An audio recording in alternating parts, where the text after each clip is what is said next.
Hello everyone, कैसे हैं आप सब। होप आप सभी ठीक होंगे। तो चलिए, जो वर्क पावर और एनर्जी है उसके हम आगे के कुछ क्वेश्चंस आज सॉल्व करेंगे।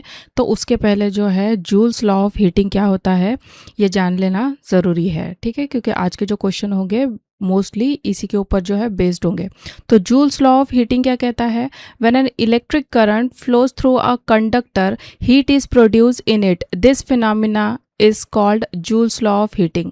मतलब कि जब किसी कंडक्टर में इलेक्ट्रिक करंट फ्लो करता है तो उसमें हीट प्रोड्यूस होती है, और इसी लॉ को जो है हम जूल्स लॉ ऑफ हीटिंग कहते हैं। इसका फॉर्मूला क्या हो जाएगा? H is equal to I square R T. ठीक है, जहाँ पे H होता है हीट प्रोड्यूस, I हो जाता है करंट, R हो जाता है रेजिस्टेंस और T हो जाता है टाइम।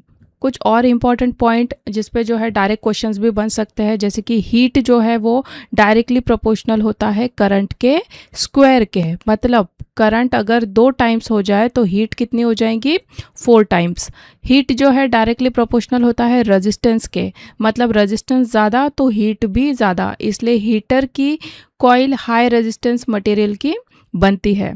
थर्ड इंपॉर्टेंट पॉइंट हो जाएगा कि हीट जो है वो डायरेक्टली प्रोपोर्शनल होता है टाइम के। मतलब जितनी देर करंट फ्लो करेगा उतनी ज़्यादा हीट बनेगी। कुछ और इम्पॉर्टेंट पॉइंट, जूल्स लॉ का जो दूसरा फॉर्म है वो ओम्स लॉ यूज़ करके भी आप उसके जो है फॉर्म्स बना सकते हैं। ओम्स लॉ क्या है? V is equal to I R. तो इसका फर्स्ट फॉर्म हो जाएगा H is equal to I square R T. ये भी जो है फॉर्मूला आपको न्यूमेरिकल्स में यूज़ करते हुए मिल जाएगा। H is equal to V square T by R. And third form है इसका H is equal to V I T. ठीक है, तो इन तीनों का भी जो है हम यूज़ करने वाले हैं आगे जो प्रॉब्लम्स आएंगे उसमें। ठीक है, तो चलिए फटाफट से सॉल्व करते हैं आगे के question. Question number 21, the heat produce in a conductor of resistance 4.2 ohms with 10 ampere flowing in it is. ठीक है, तो हमको निकालना है क्या? Heat produce. तो रेजिस्टेंस हमको दिया हुआ है, रेजिस्टेंस है हमारा 4.2 ohms और करंट हमको दिया है कितना? 10 एम्पियर। तो हीट का फॉर्मूला क्या हो जाएगा? हीट का फॉर्मूला हो जाएगा आई स्क्वायर आर।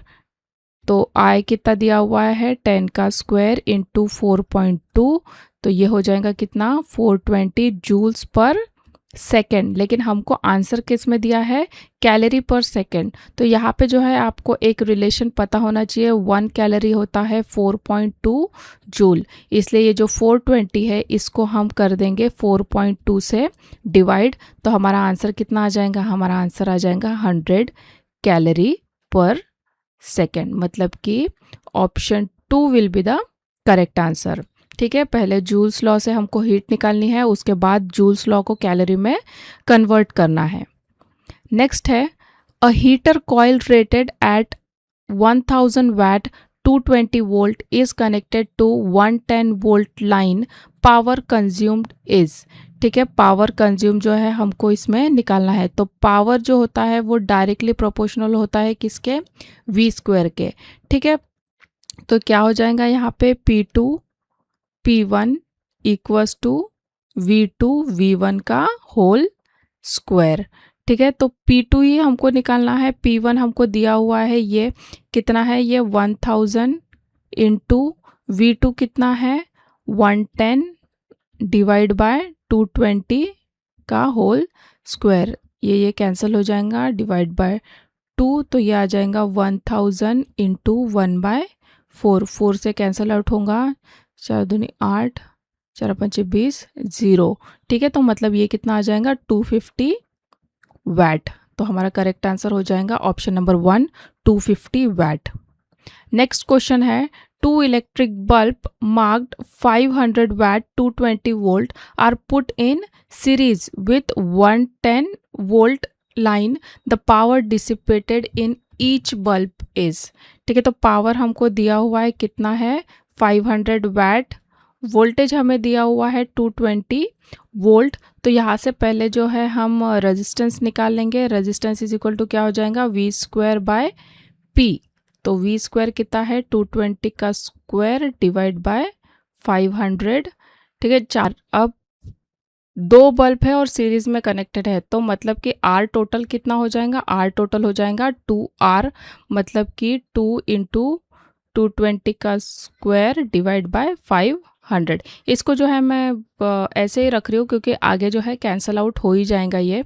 ठीक है, अब निकाल लेते हैं हम करंट। करंट क्या है, I is equal to V by R.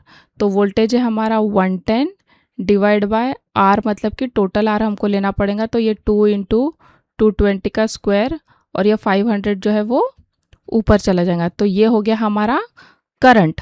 ठीक है, अब क्या बोल रहा है, power dissipated in each bulb, मतलब कि P is equal to I square R. ठीक है, ईच बल्ब का मतलब क्या होता है, सिर्फ एक बल्ब का निकालना है हमको। ठीक है, एक बल्ब का रेजिस्टेंस कितना था, इतना 220 डिवाइड बाय 500। तो ये आई स्क्वायर लिख लेते हैं हम, कितना हो जाएगा 110 इंटू 500 डिवाइड बाय 2 इंटू 220 का होल स्क्वायर इंटू, फिर से मैं रिपीट कर रही हूँ इसको क्योंकि आई स्क्वायर है ये, 2 इंटू 220 का होल स्क्वायर और रेजिस्टेंस मतलब कि ये 220 का होल स्क्वायर डिवाइड बाय 500। देख रहे हैं, तो ये जो है इजीली जो है यहाँ पे ये सारी चीज़ें कैंसल आउट हो जाती है। अब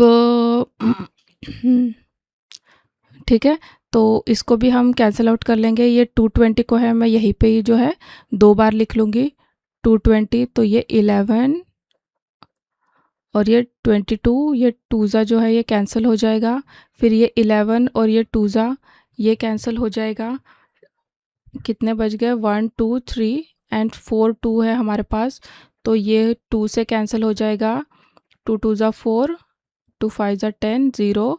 फिर से ये 2 से कैंसिल हो जाएगा, 2 1 2, 2 2 4, 2 5 10 और ये 2 जो है ये मल्टीप्लाई हो जाएगा। तो मतलब कि हमारा आंसर आ जाएगा 125/4 वैट। ठीक है, तो इस टाइप से जो है आपको कैलकुलेशंस इसमें करने हैं। इनिशियली मत ही करो क्योंकि टाइम ही वेस्ट होगा, एंड में इस टाइप के प्रॉब्लम्स में जो है कैंसिल आउट हो ही जाता है।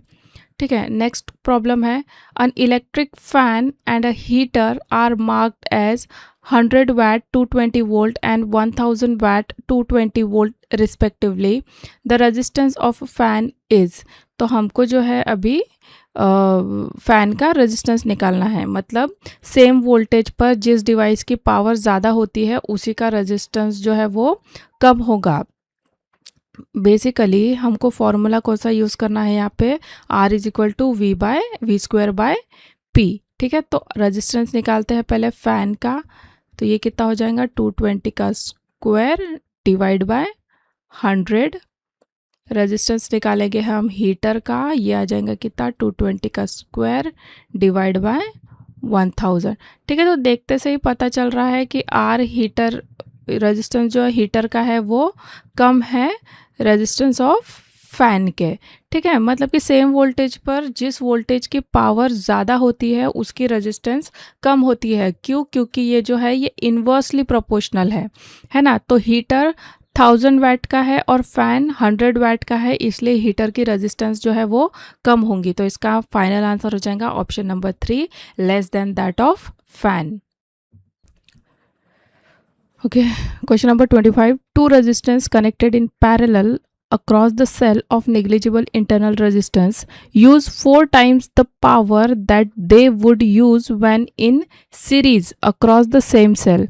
If one of the resistance is 10 ohm, the resistance of the other is. तो क्वेश्चन में हमें निकालना है दूसरी रेजिस्टेंस की वैल्यू। ठीक है, R1 हमको दिया हुआ है, यहाँ पे R1 हमको दिया है कितना, ये दिया है 10 ohms और पैरेलल की पावर कितने टाइम्स है, सीरीज़ की पावर की 4 टाइम्स। ठीक है, ये जो है हमको यहाँ पे गिवन है ये कंडीशन। तो इसी कंडीशन में जो है हमको फार्मूलाज पुटअप करने हैं और आंसर इसमें निकालना है। फार्मूलाज क्या हो जाएगा पावर का, P is equal to V square by R. ठीक है, तो क्वेश्चन के अकॉर्डिंग ये कंडीशन हमको दी हुई है, तो हमको सब्सटीट्यूट करना है वैल्यूज़ फॉर्मूले में। तो पैरेलल का पावर कितना हो जाएगा, V square by R P equals to 4 times V square by R S. ठीक है, तो वी जो है कैंसिल हो जाएगा, तो ये कितना आ जाएगा 1 by R P equals to 4 by R S. ठीक है, तो अब जो है हम आगे की वैल्यू पुटअप करेंगे। आर पी क्या हो जाएगा, पैरेलल कॉम्बिनेशन क्या होता है, ये हो जाता है R1 R2, यहाँ पे मैं लिख देती हूँ आप किसी भी अगर दो रेजिस्टेंस को पैरेलल कॉम्बिनेशन इसका निकालोगे तो क्या आता है, ये R1 R2 divide by R1 plus R2। और वही सीरीज़ की बात रही तो दो रेजिस्टेंस को आपको सीरीज़ में कनेक्ट करना है तो क्या करोगे, R1 प्लस R2 कर दोगे। ठीक है, तो यही जो है वैल्यू हमको पुटअप करनी है यहाँ पे। तो ये कितना हो जाएगा, मैं यहाँ पे लिख लेती हूँ, ये 1/RP कितना हो जाएगा, ये हो जाएगा R1 plus R2 divide by R1 R2 equals to 4 divide by series में कितना, R1 प्लस R2। ठीक है,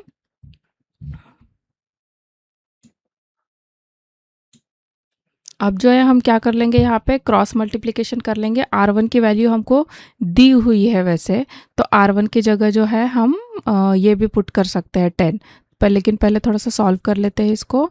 R1 R2 का होल स्क्वायर इक्वल्स टू कितना हो जाएगा, 4 R1 R2।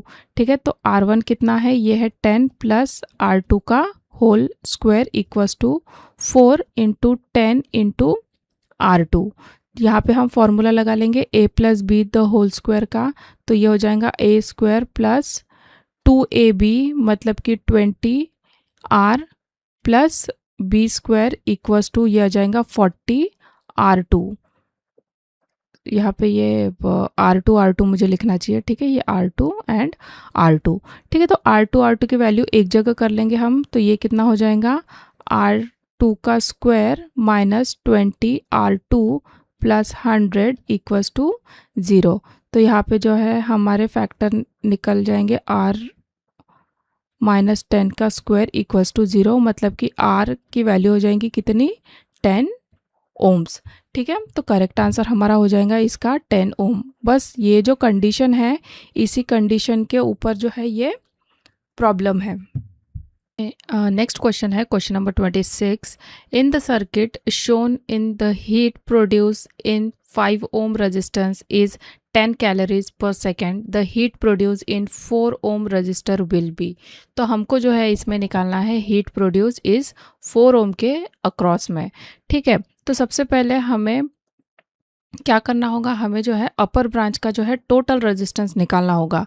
ये कितना हो जाएगा, 4 ohm प्लस 6 ohm, ये हो जाएगा टोटल 10 ओम्स। और नीचे में बचा है कितना, 5 ओम्स। तो इसका जो है हमको आर टोटल निकालने की ज़रूरत नहीं है, क्योंकि हमको सिर्फ 4 ओम की जो है हीट जो प्रोड्यूस है वो इसमें निकालनी है। सेकंड स्टेप क्या हो जाएगा, इसमें हीट प्रोड्यूस पर सेकंड का फॉर्मूला। यहाँ पे हम कौन सा फॉर्मूला यूज़ करेंगे, यहाँ पे हम यूज़ करेंगे H is equal to V square by R का। ठीक है, पैरेलल कनेक्शन में वोल्टेज कैसा रहता है, सेम रहता है, इसलिए ये जो H है ये इन्वर्सली प्रोपोर्शनल हो जाएगा इस रेजिस्टेंस R के।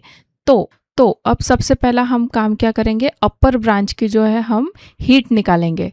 ठीक है, तो ये जो है हमको दी हुई है H 5 ओम्स के अक्रॉस की हीट कितनी दी हुई है, ये दी हुई है हमको 10 कैलोरी पर सेकेंड। ठीक है, तो हमको जो है दिया हुआ क्या है कि हीट प्रोड्यूस इन 5 ओम रेजिस्टेंस, ये दिया हुआ है कितना, 10 कैलोरी पर सेकेंड। ठीक है, तो इससे जो है हम रेशो निकाल सकते हैं अपर ब्रांच की हीट का और ये लोअर ब्रांच की हीट का। तो ये कितना हो जाएगा, वी स्क्वायर बाय 10 और ये हो जाएगा V square by 5। V square cancel, मतलब कि ये हो जाएगा कितना, 5/10 मतलब कि 1/2। तो H अपर हमारा कितना निकल जाएगा, ये निकल जाएगा 10 इंटू 1/2 दैट इज 5 कैलोरी पर सेकेंड। ठीक है, मतलब अपर ब्रांच में जो टोटल हीट है वो कितनी है, 5। यहाँ पे मैं लिख देती हूँ टोटल हीट कितनी है अपर ब्रांच की, ये है 5 कैलोरी पर सेकेंड। ठीक है, अब रेजिस्टेंस 4 ओम रेजिस्टेंस की हीट हमको जो है निकालना है। तो सीरीज कनेक्शन में करंट जो रहता है वो सेम होता है, तो फॉर्मूला क्या हो जाएगा हीट का, H is equal to I square R T. ठीक है, मतलब कि H जो है इसमें डायरेक्टली प्रोपोर्शनल है रेजिस्टेंस के। तो अब जो है हीट रेशो क्या हो जाएगा, H 4:H 6 is equal to 4:6, मतलब कि ये हो जाएगा कितना, 2:3 है ना, इसको हम 2 से कैंसिल कर देंगे तो ये 2:3 हो जाएगा। और हमने टोटल ये जो अपर ब्रांच की जो टोटल हीट थी ये कितनी निकाली थी 5, मतलब कि H4 + H6 हो जाएगा कितना 5। ठीक है, ये तो क्या है रेशो है ना, ये एक्चुअल में हीट है। तो हम क्या कर सकते हैं इसमें, H4 = 2x और H6 = ठीक है, ये H4 heat produce across 4 ohm resistor कितना ले लेंगे हम 2x, क्योंकि रेशो है ना, ये हमको पता नहीं है क्या वैल्यू है एग्जैक्टली। टोटल तो हमको पता है कि 5 है, लेकिन 2 इंटू क्या आएगा, 3 इंटू क्या आएगा, ये it is in the ratio form. ठीक है, तो कैसा होगा ये, हम रेशो ले लेते हैं 2x + 3x = 5, क्योंकि टोटल कितना है 5 कैलोरी पर सेकेंड। तो x की वैल्यू हम यहाँ पे निकाल लेंगे, 5x = 5, x = कितना हो जाएगा 1। तो H4 मतलब कितना आ जाएगा 2 into x, that is 2 into 1, तो ये आ जाएगा 2 कैलोरी पर सेकेंड। ठीक है, तो इस टाइप से ये जो है आपको क्वेश्चन सॉल्व करना है। सिंपल है बट थोड़ा सा ट्रिकी भी है साथ ही साथ में। नेक्स्ट क्वेश्चन है, the amount of electrical energy is kWh is consumed in burning 10 50 watt bulb for 10 hours per day in the month of June. मतलब कि क्वेश्चन में हमें क्या निकालना है, 10 बल्ब को जून मंथ में चलाने पर टोटल एनर्जी कंजम्पशन kWh में कितनी होंगी। ठीक है, तो नंबर ऑफ बल्ब्स ले लेते हैं कितना 10, जो कि हमारे पास गिवन है। पावर ऑफ ईच बल्ब है 50 वाट। टाइम पर डे कितना है, T = 10 आवर्स। और जून मंथ में कितने दिन होते हैं, ये होते हैं 30 डेज। तो फॉर्मूला क्या हो जाएगा हमारा, एनर्जी = पावर इंटू। ठीक है, तो अब जो है हम पहले टोटल पावर कैलकुलेट कर लेते हैं। तो टोटल पावर हमारा कितना हो जाएगा 10 × 50, क्योंकि 10 बल्ब है और ये 50 वाट हमको दिया है, तो ये हो जाएगा 500 वाट। मतलब कि अगर इसको किलोवाट में करते तो कितना आ जाएगा, ये 0.5 किलोवाट।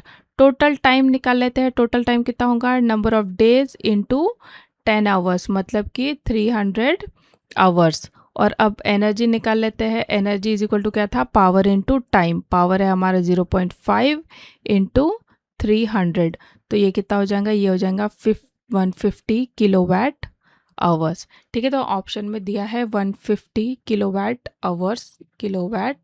आवर्स, मतलब कि option number 4 will be the correct answer. Next question है, the water in an electric kettle begins to boil in 50 minutes after being switched on using the same main supply. Should the length of its heating element be increased or decreased if water is to be boiled in 10 minutes? मतलब इस question में हमको क्या निकालना है कि water को जल्दी बॉईल करने के लिए हीटिंग एलिमेंट की लेंथ बढ़ानी है या घटानी है।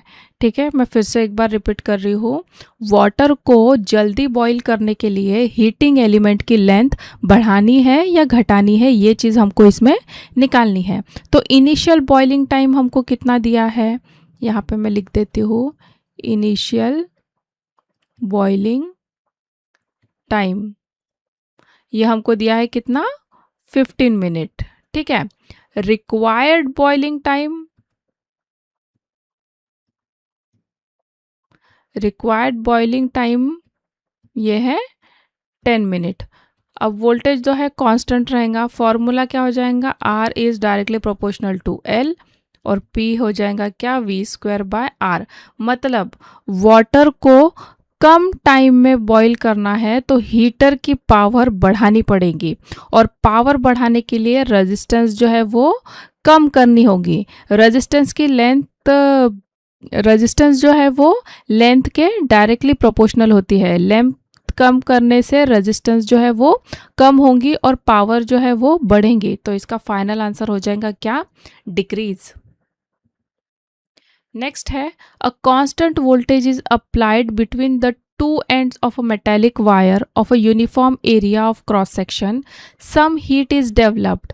The heat is doubled if both length and radius are halved, both length and radius are double, the radius of the wire is double, the length of the wire is double.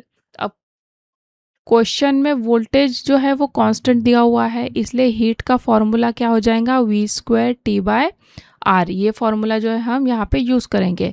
यहाँ heat resistance का जो है inversely proportional है ना. H is equal to ये वाला formula है ना, तो हीट और रेजिस्टेंस का कैसा है, इन्वर्सली प्रोपोर्शनल है. और रेजिस्टेंस का फॉर्मूला क्या हो जाता है, रो एल बाय ए.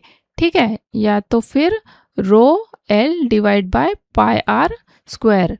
तो जब लेंथ और रेजिस्टेंस दोनों डबल कर देते हैं तो रेजिस्टेंस जो है वो आधी हो जाती है. रेजिस्टेंस हाफ होने पर जो है हीट डबल हो जाती है. इसलिए करेक्ट आंसर ऑप्शन क्या हो जाएगा, both length and radius are double.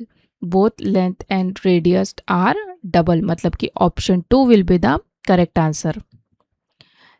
Next question है, a uniform wire connected directly across 200 volt 200 volt source produced heat H per second if the wire is divided into n equal parts and the parts are connected in parallel across 200 volt line. Heat produced per second is.